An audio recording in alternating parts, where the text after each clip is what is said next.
O-K-A-Y, la radio OK. Le journal du hockey. Madame, monsieur, bonsoir. Bienvenue dans le journal du hockey. Comme tous les lundis, c'est une véritable joie de vous retrouver parce qu'on en a des choses à dire avec Laurent Perroton, que je salue au passage. Bonsoir Laurent.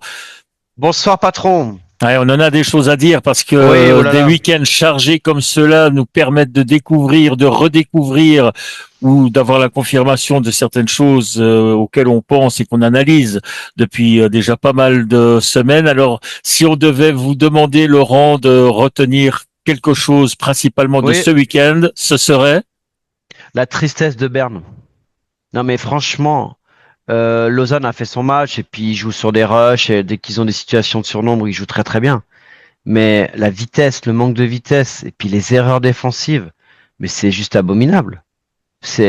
Franchement, j'étais choqué. Et franchement, avec des jeunes, des U21 élites et les erreurs comme hier, je pense que les gars, ils seraient fait une semaine de patinage, hein. Donc, non, c'est hallucinant. Je sais pas ce qui va se passer à Berne, mais en fait, on a une équipe assez grande, assez imposante physiquement, mais tellement lente. Et puis après, les erreurs individuelles, les erreurs de stratégiques dans le management du puck. Moi, j'étais choqué. Et évidemment, à Lausanne, avec la qualité des joueurs, dès qu'il y avait un surnom, ils l'ont super bien joué. Mais hallucinant. Franchement, Lausanne, je les ai beaucoup vu jouer, donc j'ai beaucoup plus regardé Berne et j'étais choqué par leur façon de jouer, quoi. Ouais, mais j'ai pourtant moi été un peu plus choqué par le premier tir de Lausanne qui n'a quand même pas été flamboyant. Lausanne qui concède 16 tirs à 7. Ouais, mais oui, franchement, mais parce que au départ ils sont venus forts, ils jouent physique, ils sont dans une situation très délicate, donc ça doit brasser sévère dans les couloirs. Mais n'empêche que Lausanne n'a pas fait son meilleur match de la saison. Et finalement, ça finit 6-3 contre le gros budget qui est Berne, la grosse organisation, mais en faisant un match moyen. Mais c'est surtout cadeau. C'est des cadeaux, vraiment. Après, il y a des exploits individuels, mais même l'exploit de Caggiula, je sais pas, mais en Liga, à quel moment, quand t'es en powerplay, 1 contre 2 comme ça, t'arrives à te faire passer. Je veux dire, c'est hallucinant. Ouais. Il y a eu des goals où les gars, ils sont seuls dans le slot. Et je veux dire, quand tu cours après les points, que tu joues contre l'équipe sans doute avec Zurich dans les grandes périodes et Davos, les équipes les plus difficiles à manœuvrer à la maison, et tu te permets de leur laisser des surnombres comme ça, mais c'est hallucinant. Et à 1-0, l'erreur Douai, il joue magnifiquement bien, mais à ce moment-là, qu'est-ce qui se passe en zone neutre? Déjà, la transition, elle est hyper mauvaise, le choix de la passe, elle est pas de ce côté. Enfin voilà, je me demande ce qu'ils foutent à l'entraînement et qu'est-ce qu'ils travaillent, parce que là, je pourrais pas vous dire qu'est-ce qu'ils ont travaillé la semaine dernière. Ce que je remarque, c'est qu'en tout cas, sur les 7 tirs qui ont été adressés en direction de la cage bernoise, 3 ont abouti au fond des filets également. Ça pouvait difficilement être pire côté bernois. Le niveau du gardien aussi, on en parle. Non, mais allez-y, parlez-en. Non, mais c'est. Donc on va rappeler que c'était Sondro Sirkirchen qui était dans les buts hier. Ouais, mais.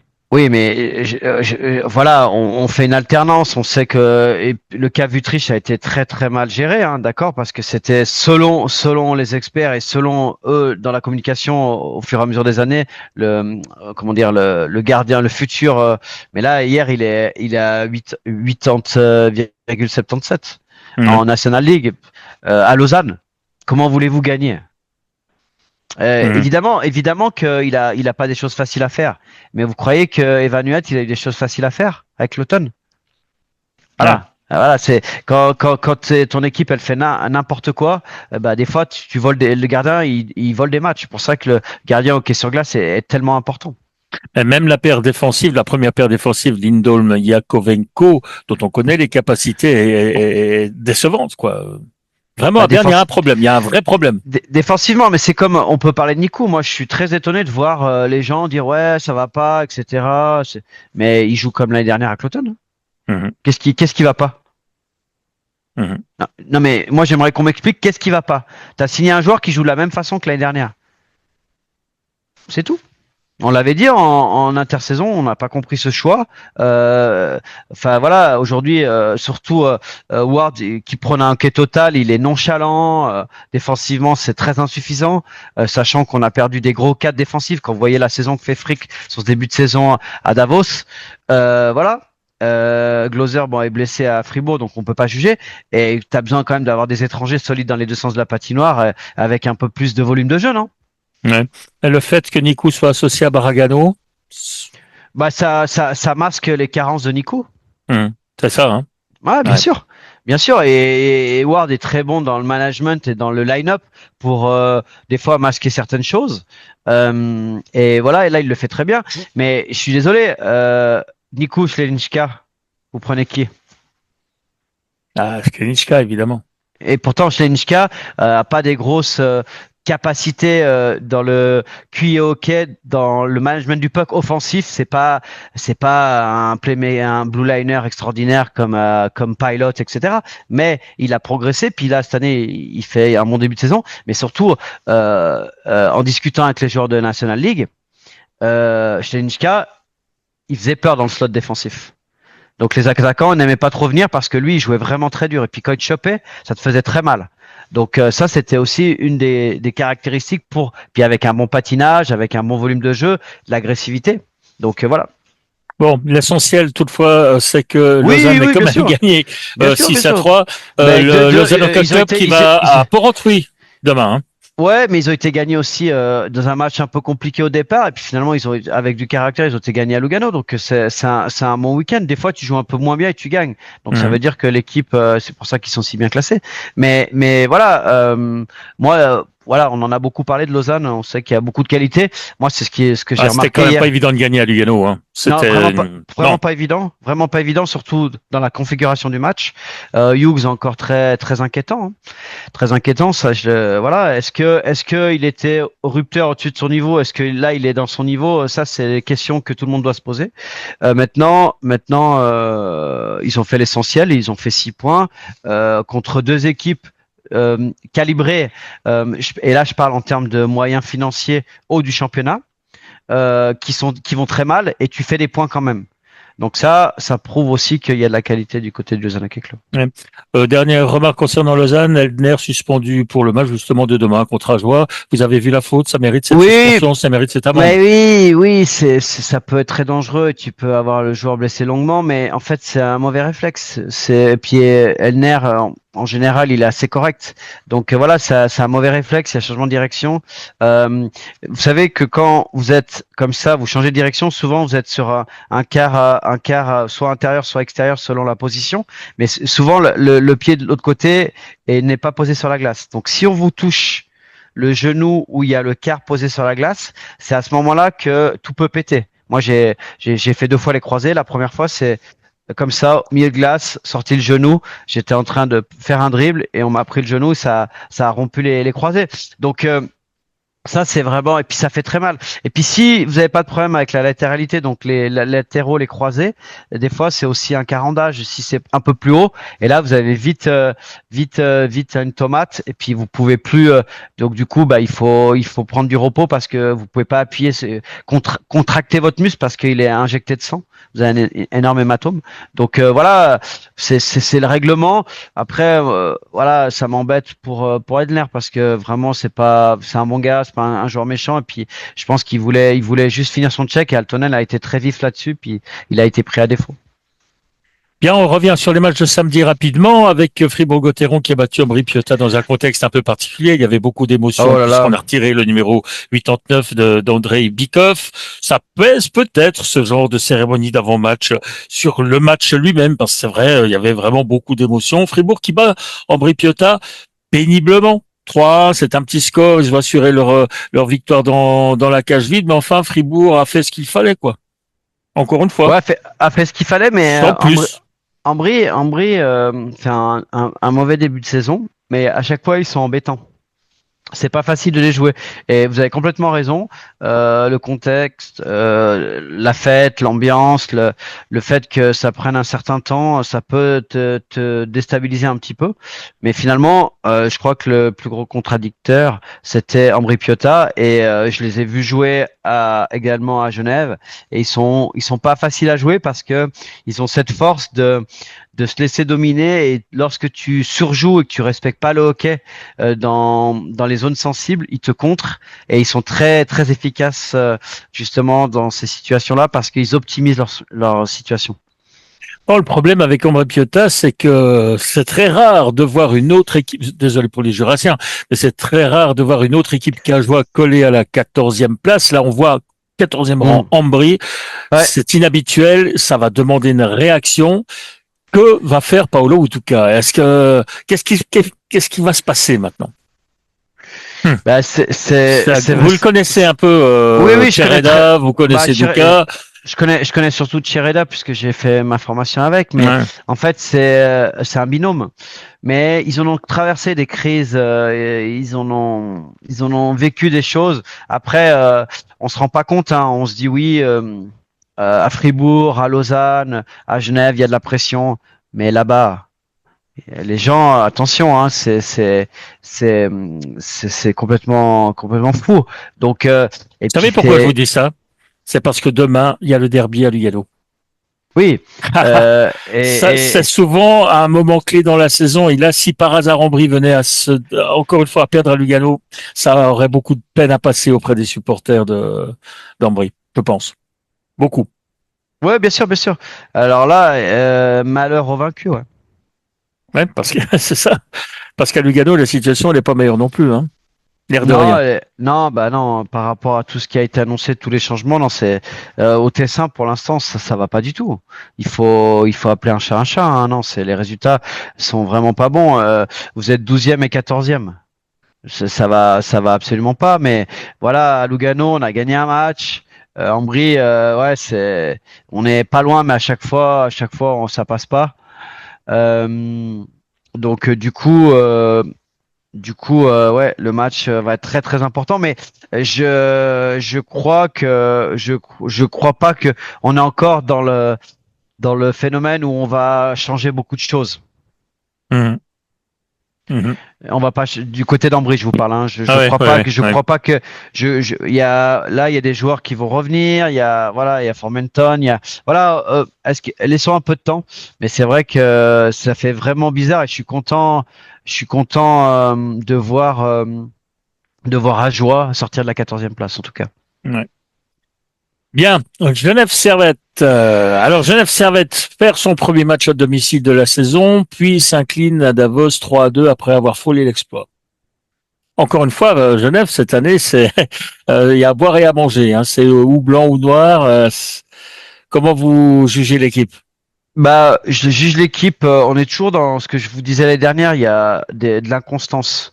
Les entames de match sont toujours bien. On commence toujours bien, mais on marque pas. Puis d'un coup, on a 5 minutes où on encaisse, puis après on court après le score. Mais là, ils perdent vraiment le match sur l'efficacité offensive. Nifeler a été exceptionnel, certes, mais voilà, il y a eu des cages ouvertes. À un moment donné, voilà, tu dois l'emporter. Et puis si tu l'emportes ce samedi, peut-être que tu viens avec un peu moins de pression à Davos, et peut-être que ça se retourne et que tu peux aller peut-être chercher mieux qu'un point à Davos. Donc voilà, c'est des points de détail, mais voilà, moi je reviens là-dessus. Il y a encore comme l'année dernière, des grosses erreurs individuelles derrière. Ça devient insupportable. Je pense que les coachs ils doivent en avoir marre de ça. C'est pas un problème collectif là. Il y a un problème de concentration individuelle, et puis il y a toujours 5 minutes dans le match où c'est pas bon collectivement. Mais après, il y a souvent une ou deux grosses erreurs individuelles. Euh, bon, il y a eu le Coult, il y a eu la paire Carrère-Berny contre Rapperswil. Ouais, enfin, voilà, on veut pas, ça reste des hockeyeurs, donc ça peut arriver d'avoir des mauvais matchs, mais là c'était pas le mot mauvais, il est gentil, hein. Donc ouais, et ça amène ce résultat-là qui un peu efface un peu les bons résultats. Et donc c'est dommage, c'est dommage. Et après Rapperswil, contrairement à Ambry, c'est que eux, ils jouent mieux défensivement.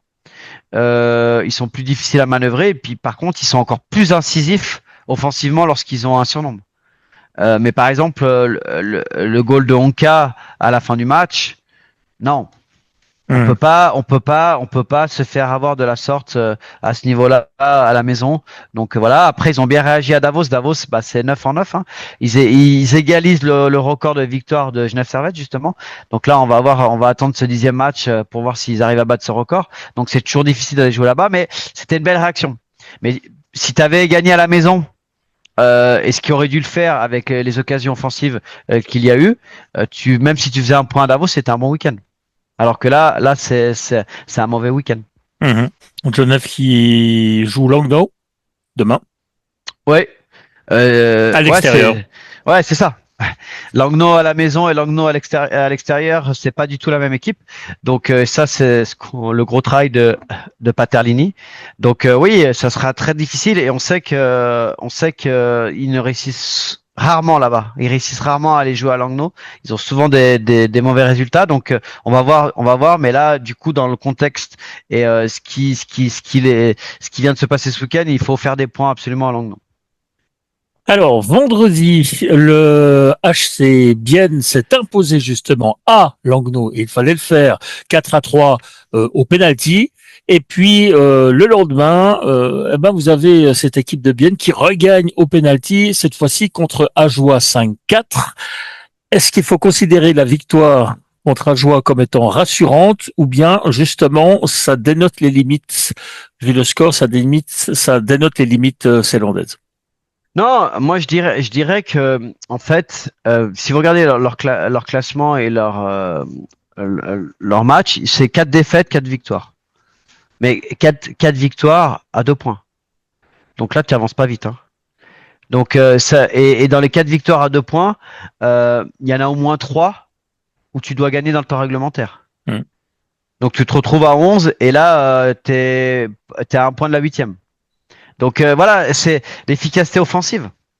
C'est mieux, mais on a des trous d'air pareil. On les laisse revenir ou quand on est dans des grosses périodes de domination, on tue pas l'adversaire.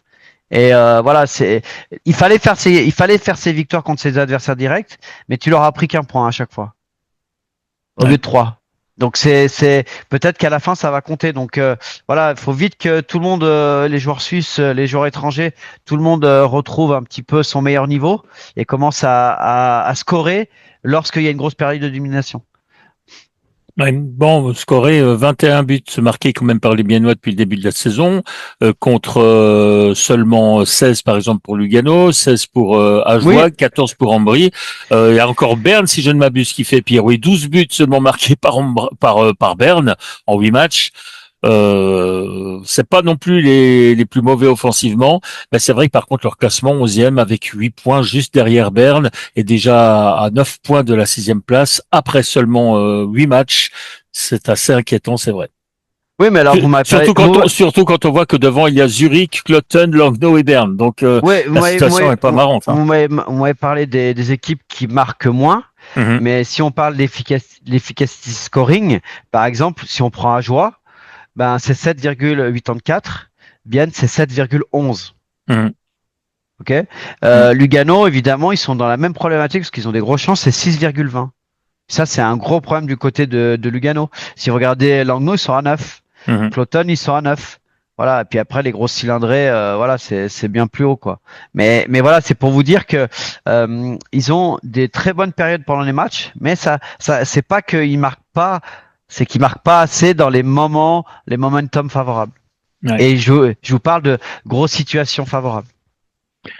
On va terminer avec Ajoie. Ajoie, c'est l'équipe qui a le moins bon différentiel, moins 17, et c'est pourtant pas eux qui ont pris le 11-0 contre le Lausanne Hockey Club. Ils en sont à moins 17, ils en sont à 5 points, 9 matchs, 5 points, ça fait en gros un gros demi-point de moyenne par match. On est un petit peu quand même dans les eaux des années passées. Croire que le championnat cette année va se dérouler vraiment avec trois parties distinctes. Hein. Ceux qui jouent vraiment le haut, un ventre mou qui pourrait devenir beaucoup plus difficile à intégrer pour la suite. Et puis on a le sentiment qu'il y a des équipes vraiment très fragiles en bas. Et Ajoie fait toujours malheureusement partie de ces équipes fragiles. Ouais, mais malgré un début de saison qui était vraiment mauvais, on a commencé à s'inquiéter rapidement. T'es à 3 points de la 10e place. Oui, Et bien sûr. il y a 6 points de la 9e. Donc dans les confrontations directes, C'est pour ça que je vous parle de cette lutte de fin de classement c'est qui, ça. voilà. C'est ça. Mais en fait, eux, ils doivent se calquer en disant, voilà, nous, on veut être au-dessus de la barre rouge de la 13e place. C'est ça, c'est ça leur championnat. Ouais. La réalité, elle est là. Donc on doit, pour l'instant, c'est Bienne et Lugano qui sont dans le ventre mou 11 et 12. Nous, c'est ce qu'on veut cette année. L'année prochaine, on veut aller chercher la 10e. Et c'est comme ça qu'on doit travailler du côté d'Ajoie. Et voilà, mais il y a un léger mieux. Il y a le retour d'Azen. Il y a certains étrangers qui sont revenus au jeu. Donc voilà, ça amène à un peu plus de points. Finalement. Ils ont fait une victoire et puis dans les 4 derniers matchs, c'est une victoire et 2 défaites après le temps réglementaire. Donc c'est quand même 5 points. 5 points obtenus sur 12. Donc là, si toute la saison tu es dans ce cadre-là, t'es en dessous d'un 1,5, mais t'es à 1,30 environ, t'es bien. Parce que là, tu pourras atteindre ton objectif peut-être d'être 12e. Ouais. Ajoie doit absolument aussi profiter du fait de gagner des matchs à domicile, quoi. Je veux dire, Oui, les oui. Ajolos. Alors Ça, justement, demain c'est Lausanne. Ouais. Voilà. Ouais, c'est pas le bon moment. Non, mais c'est Lausanne en ce moment, ils sont très durs à jouer, tout réussi. Même quand ils jouent moyennement, il y a tellement de qualité dans les trios qu'il y a des exploits collectifs, mais par trio ou des exploits individuels, ce qui fait que ça masque des fois un match moyen. Et puis après, ils ont leur gardien qui fait Page qui fait du bon job pour l'instant. Et puis après, ils ont leur système.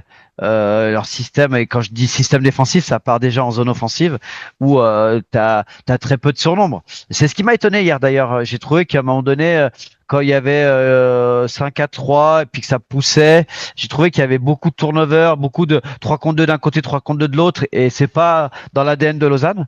Lausanne a été très joueur hier, mais voilà.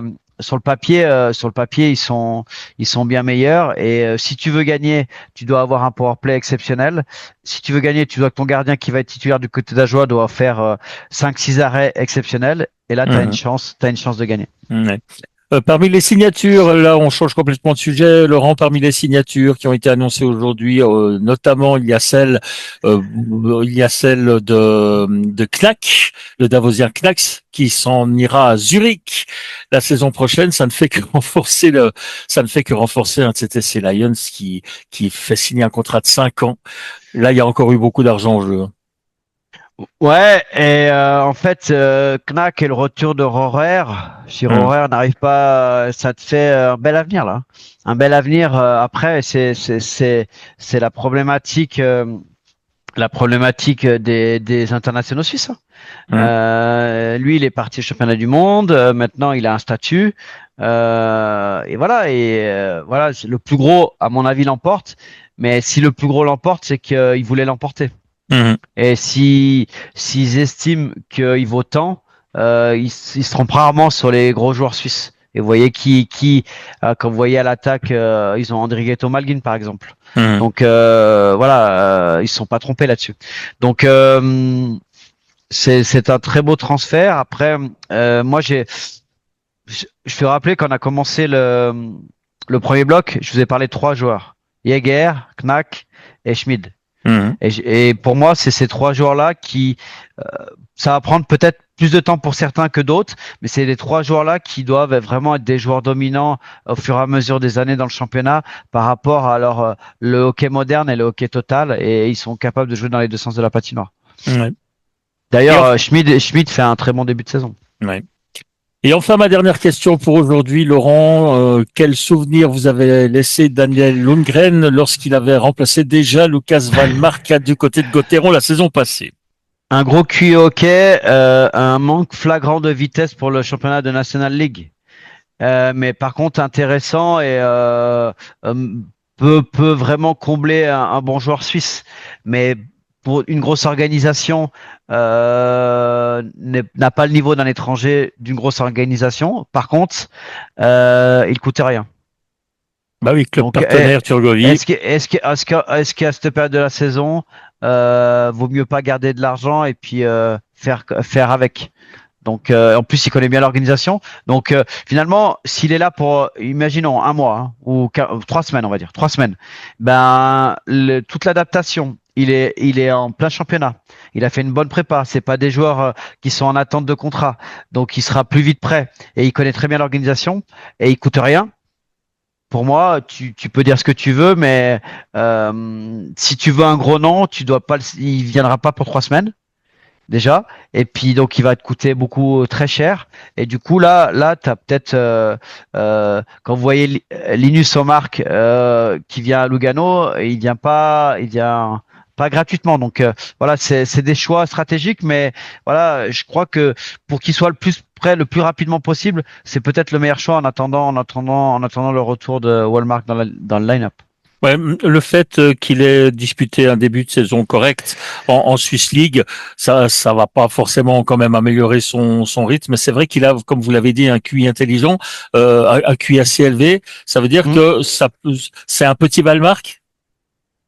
Ouais, il est dans la jury, dans le QOK et tout, il voit bien les choses. Mais sauf que ce qui lui manque, c'est d'être un peu plus un athlète de haut niveau et de la vitesse, et sa fréquence de pied, etc. Donc c'est là-dessus où on l'avait vu en difficulté. Par contre, avec le puck et puis même dans l'intelligence défensive et tout, il est intéressant. Donc au face-off et tout. Donc non.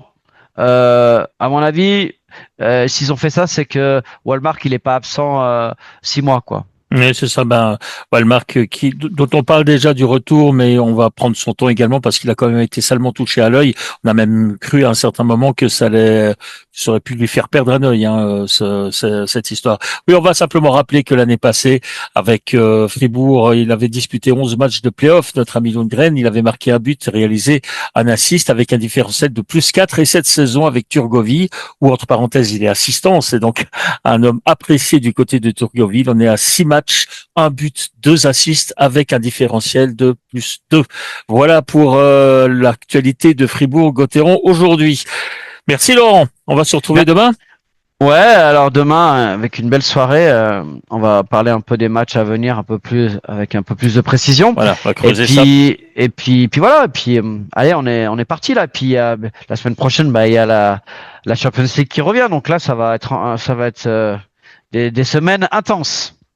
Eh bien, on espère que vous vivez tout aussi intensément que nous cette saison 2025-26. Il va encore s'en passer des choses, ça c'est certain. Vu la manière dont c'est parti, ça risque d'être même une très grande saison. Merci à toutes et à tous de nous avoir suivis. C'est la fin de ce journal du hockey. On se retrouve demain à 18h pour une nouvelle édition, toujours en compagnie de Laurent Perroton. Excellente fin de journée à toutes et à tous. Bye bye. Bye bye.